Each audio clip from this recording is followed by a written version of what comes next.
সকলকে, তোমরা সবাই কেমন আছো? আশা করছি সবাই খুব ভালো আছো। আমিও খুব ভালো আছি। তো সকাল সকাল চলে আসলাম তোমাদের সঙ্গে নতুন একটা ব্লগ নিয়ে দেখা করতে। তো আজকের ব্লগটা সকাল সকালই শুরু করলাম। সকালবেলায় ঘরে ঢুকে বাইরের কাজ, আশেপাশে কাজ সব হয়ে গেছে। তো এসে দেখছি সকালবেলায় মানে আমার বর আর আমার ছেলে একটু দেরিতে ঘুম থেকে উঠেছে। তো ঘুম থেকে উঠে দেখছি বিছানা যাতা অবস্থা হয়ে রয়েছে। ছেলে যেহেতু পরে উঠেছে, তাই বিছানাটা ঘরের মধ্যে দেখবো। বিছানাটা যদি গোছানো না থাকে না, অন্য কিছু করতে ভালো লাগে না। আর ঘরের বিছানা আর বাসি বিছানাটা যদি গোছানো না থাকে, তবে কিন্তু এক ফোঁটা চাও মুখের মধ্যে দিতে ইচ্ছে করে না, তাই না? তো আমার ব্যাপারটাও খানিকটা ওই রকম। তাই রোজ সকালে উঠে ঘর গোছানো কাজটাই আমার সবার আগে থাকে, ওটাই আগে করি।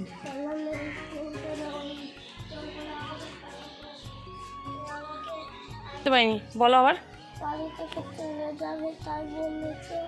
বাড়ি থেকে চলে যাবা তাই বলেছে? আর কি বলেছে? তাহলে তুমি কি করেছিলে? কেন মাটি খুঁড়েছো?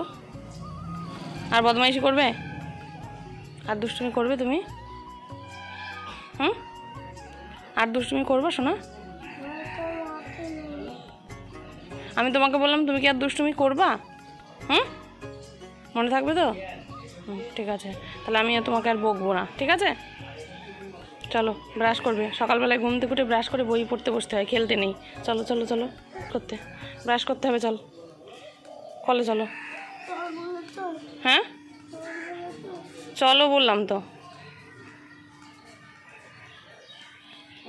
এই বসন্তকালে একটা জিনিস দেখবা, সকালবেলায় ঘুম থেকে উঠে একটু লাল লাল সূর্য ওঠে যখন, মানে হালকা রোদ ওঠে তখন সেই টাইমটাতে কিন্তু যে কোনো কাজ করতে খুব ভালো লাগে। আর এই টাইমটাতে সকালবেলায় শীত থেকে গরমে যখন যায়, এই টাইমটাতে সকাল সকাল উঠে কাজকর্ম করা হয়ে গেলে পরে খুব ভালো লাগে। মানে একটুখানি রোদ উঠে গেলে কি হয় বলো তো, একটু মানে বেলা হয়ে গেলে আমার কিন্তু আর কাজে মন বসে না একদমই। সংসারের কাজ বাজ, বাড়ির কোনো কাজ আমার করতে ইচ্ছা করে না, ভালোই লাগে না, কাজই করতে ইচ্ছে করে না।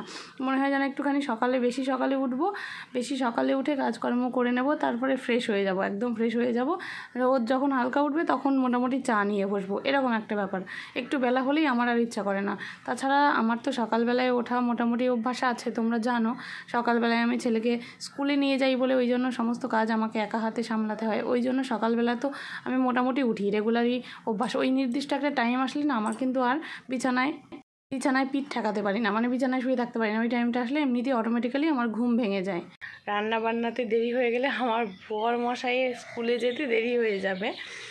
তো ছেলের যেহেতু এক্সাম শেষ হয়ে গেছে, ওই জন্য কি বলো তো, একটু ঢিলেমি দিয়ে দিয়েছি। ঘুম থেকে দেরি করে উঠছি, যার জন্য সমস্ত কাজ, সকালবেলাকার সমস্ত কাজ পুরো দেরি হয়ে যাচ্ছে।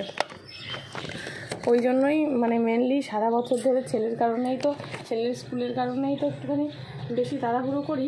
আর যেহেতু এক্সাম ওর শেষ হয়ে গেছে, ওই জন্য মনে হচ্ছে আমার কোনো কাজই নেই, আমি একদম পুরো ফ্রি হয়ে গেছি, ওই জন্য লেট হয়ে যাচ্ছে। যাই হোক, সমস্ত কাজ সকালবেলাকার আশেপাশে কাজ পুরো কমপ্লিট। আর আমি ছেলে দুজনেই পুরো ফ্রেশ হয়ে গেছি। আমার বর অনেক আগে ওঠে, আমার থেকে অনেক আগে ওঠে। এখন বলে কোনো কথা না, আমার ছেলে স্কুল থাকাকালীন সারা বছর। আর আমার দুষ্টুটা দেখো কী করছে, ওই দেখো এক্ষুনি দেখলে বিছানা আমি গুছিয়ে রেখে গেলাম। ওই দেখো আমার দুষ্টুটা ওখানে গিয়ে বিছানা সব উল্টো পাল্টার কাজ শুরু করে দিয়েছে। ওরা বাবা ছেলে দুজনেই একই রকম।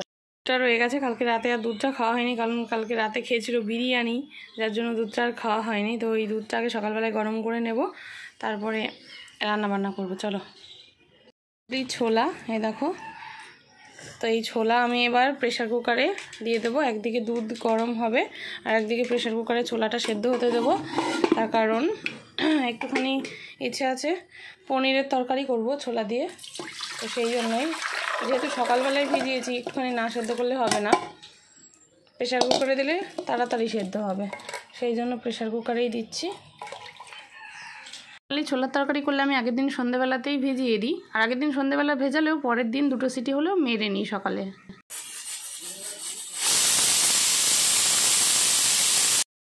এদিকে দুধটাও গরম হয়ে গেছে অলরেডি। এবার করব একটুখানি পনিরের তরকারি। বললাম তোমাদের আগেই, এরকম পনিরগুলোকে আমি বাড়িতে দোকান থেকে পনিরটা কিনে নিয়ে এসেছি, নইলে আমি বেশিরভাগই পনির বাড়িতেই তৈরি করে নিই। পনির বাড়িতে তৈরি করলে সেই পনিরের স্বাদ কিন্তু অনেক বেশি বেটার হয়, ভালো হয়, আর পরিমাণের কোনো ঝামেলা থাকে না।